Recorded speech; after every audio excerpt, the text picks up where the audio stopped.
Waldaa ijoollee kakuu akkam jirtan? Yesus Kiristoosiidhaaf galanni guddaan haa ta'u, Waaqayyo maqaan isaa ulfaatu. Kaleessa inni ture irras inni jiru bara baraan borus kan jiraatu Yesus isaaf galanni guddaan haa ta'u. Ameen. Waaqayyo maqaan isaa kan eebbifame haa ta'u. Sagalee Waaqayyoo keessatti Isaayyaas 66 lakkoofsa tokko irratti sagalee Waaqayyoo akkas jedha. Waaqayyo bantiin Waaqaa teessoo kootii, laftis ejjeta miila kootiiti. Eessatti mana naaf ijaartu? Iddoon boqonnaa kootis eessa jedheetu Waaqayyo saba isaa, saba Israa'eliin gaafii gaafate. Haleluuyaa. Yesus Kiristoosiidhaaf galanni guddaan haa ta'u. Waaqayyotu saba isaa gaafii gaafate. Eessa iddoon boqonnaa kootii jedhe. Yesuusiidhaaf galanni guddaan haa ta'u. Eessatti mana naaf ijaartu jedhe. Waaqayyo isaaf akka manni ijaaramu ni barbaada. Waaqayyo iddoo boqotu ni barbaada. Yesuusiidhaaf galanni guddaan haa ta'u. Ameen. Haleluuyaa. Bantiin Waaqaa teessoo kootii, laftis ejjeta miila kootiiti. Eessatti anaaf ijaartu? Eessa iddoon boqonnaa kootii? Ameen. Yesus Kiristoosiidhaaf galanni guddaan haa ta'u. Haleluuyaa. Ameen. Waaqayyo iddootti boqotu hin barbaada. Waaqayyo iddootti aara galfatu hin barbaada.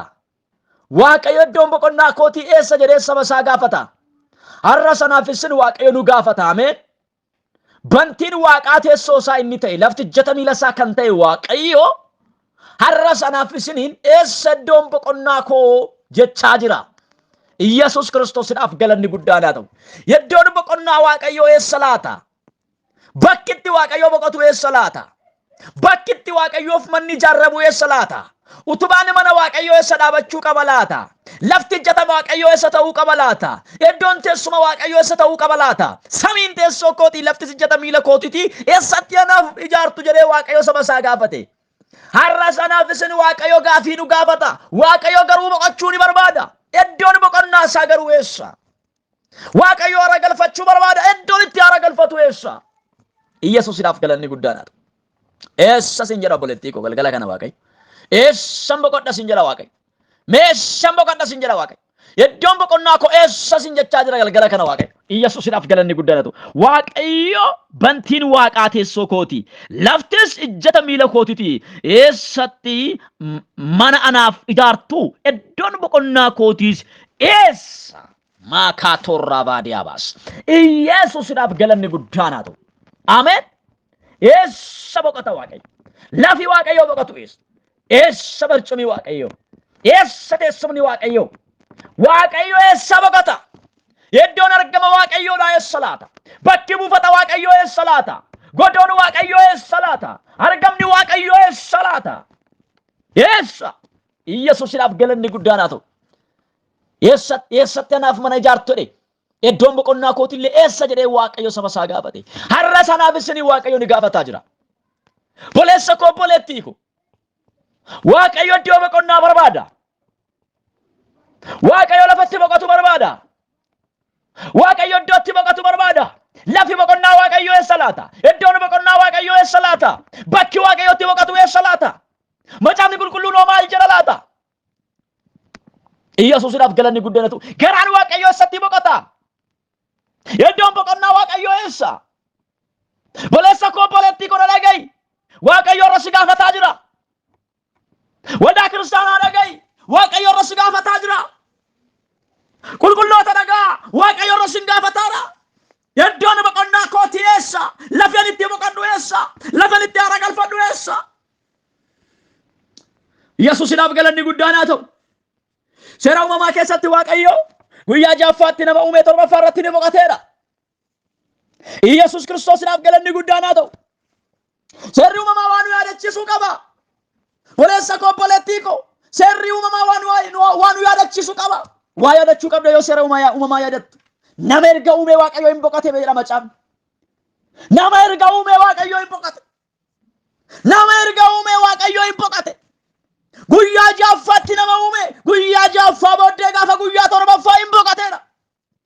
Erga namni uumame Waaqayyo hin boqote. Erga namni uumame Waaqayyo iddoo aara galfannaa argate. Yesuusiidhaaf galanni guddaan haa ta'u. Eessa iddoon boqonnaa Waaqayyo? Eessa iddoon argama Waaqayyo? Eessa iddoon buufata Waaqayyo? Boleessa koo lafti Waaqayyo buufatu eessa?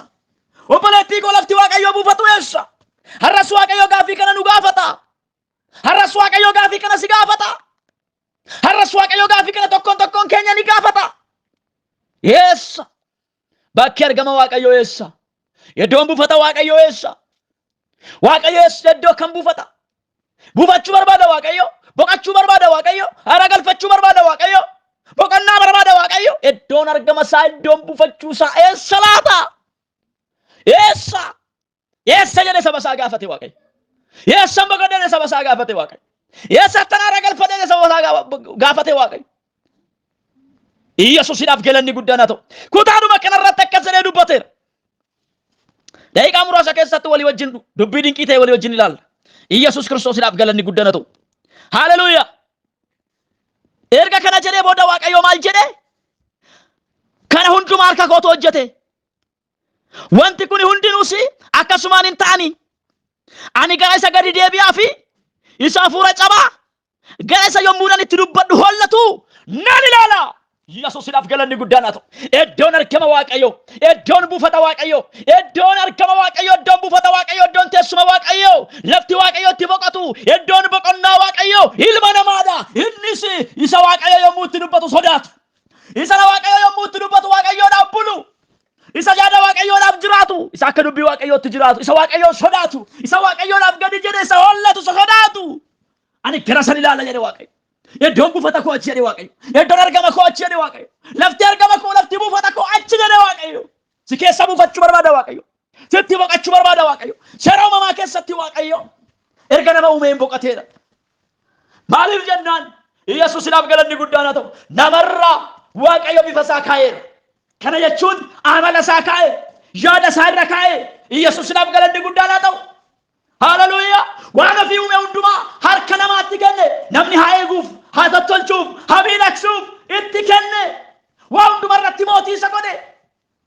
Yesuusiidhaaf galanni guddaan haa ta'u.